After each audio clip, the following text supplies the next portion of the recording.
अभी जो बजट 23 जुलाई को पूर्ण वाली मोदी 3 गवर्नमेंट का बजट जो दिया गया, लंबे समय और इकोनॉमी के हिसाब से देखें तो बहुत ही बेहतरीन और सुपर बजट है। शॉर्टर ड्यूरेशन में देखें, लेमन इन्वेस्टर के लिए देखें तो शॉर्टर ड्यूरेशन में थोड़ा सा पेनफुल है, लेकिन ultimately country is the first priority और कंट्री ग्रो करेगा, देश डेवलपिंग नेशन से डेवलप कंट्री बनेगा तो सभी के लिए बेहतरीन होने वाला है। इस बजट में 4-5 इंपोर्टेंट चेंजेस आए हैं। जो पहला चेंजेस पर्टिकुलर अपनी इंडस्ट्री को लेके देखें तो उसके अंदर जो शॉर्ट टर्म कैपिटल गेन है 15% से 20% कर दिया है। यानी जो भी इक्विटी म्यूचुअल फंड 1 साल से बिलो होल्ड करेंगे और वो 1 साल से पहले सेल कर देते हैं तो उनके लिए जो शॉर्ट टर्म कैपिटल गेन लागू होगा 20% लागू होने वाला है। दूसरा जो मोस्ट इंपोर्टेंट एंड प्रीशियस है, जो चेंजेस किया गया है लॉन्ग टर्म कैपिटल गेन के अंदर 2 बड़े चेंजेस किए गए। पहला चेंजेस जो 1 लाख रुपए तक टैक्स फ्री कैपिटल गेन था उसको 1.25 तक इंक्रीज कर दिया, यानी पहले से 25,000 रुपए ज्यादा तक long term capital gain tax free रहने वाला है। दूसरा, पहले 1 लाख से अबव के ऊपर 1 लाख तक से अबव टैक्स फ्री गेन के अबव कोई भी कैपिटल गेन जनरेट होता था तो 10% टैक्स देना था, वो 10 का इंक्रीज हो गया 12.5% हो गया, तो लगभग 2.5% long term capital gain increase किया। अगर अपन लंबी अवधि में महीना देखें तो बहुत ज्यादा इंपैक्ट नहीं दिखाई देता है, क्योंकि बाकी किसी अदर इन्वेस्टमेंट एवेन्यू से आप कंपेयर करो तो वो as per income tax slab के अंदर आता है और वहां पे रिटर्न भी इन्फ्लेशन को बीट करते हुए नहीं मिलते हैं। आप किसी भी अदर एवेन्यू से आप चेक कर सकते हो।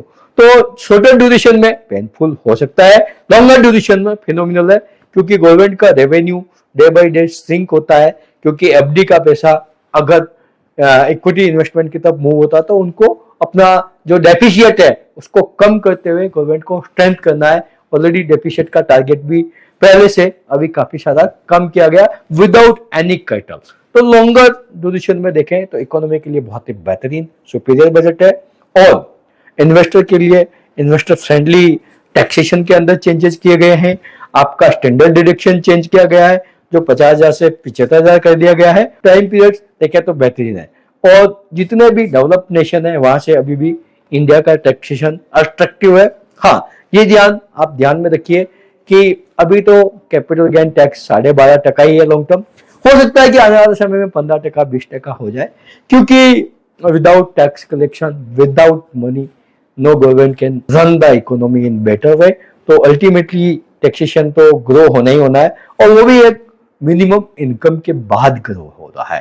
तो ये आप कीप इन माइंड रखिए, क्योंकि आने वाले समय में और ग्रोथ हो सकती है। सभी उम्मीद करते हैं कि नहीं हो, बट सत्य है कि जीरो था, डिविडेंड टैक्स फ्री था, आज डिविडेंड टैक्सेबल हो गया है, इक्विटी टैक्स फ्री से 10% था, 10% से 12.5% हो गया।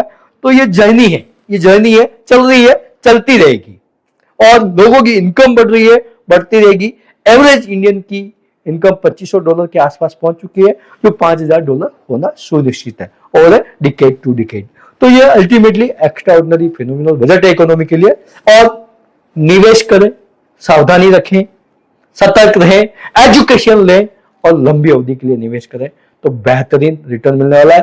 और सबसे बेहतरीन चीज एक और लगी है कि जो सीएसआर एक्टिविटी का जो पैसा कॉर्पोरेट स्पेंड करता था, नाउ टेनी को स्टाइपेंड देके भी वो सीएसआर एक्टिविटी वाला 1 CR तक स्पेंड कर सकता है। तो एक तो रोजगार मिलेगा और एक ट्रेन स्टाफ मिलेगा, जिसको छोटे से स्टाइपेंड में उसको ट्रेंड किया जा सकता है और वो उसी कॉर्पोरेट में या अदर कॉर्पोरेट के अंदर उसको अच्छे से जॉब मिल सकती है।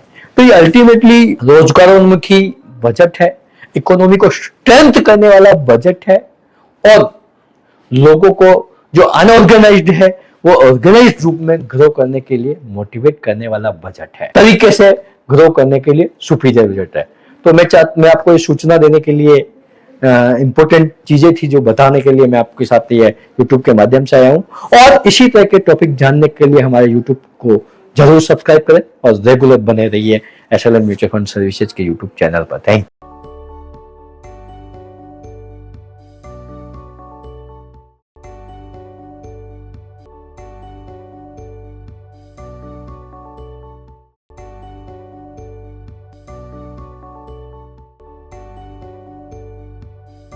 Mutual fund investments are subject to market risks. Read all scheme related documents carefully.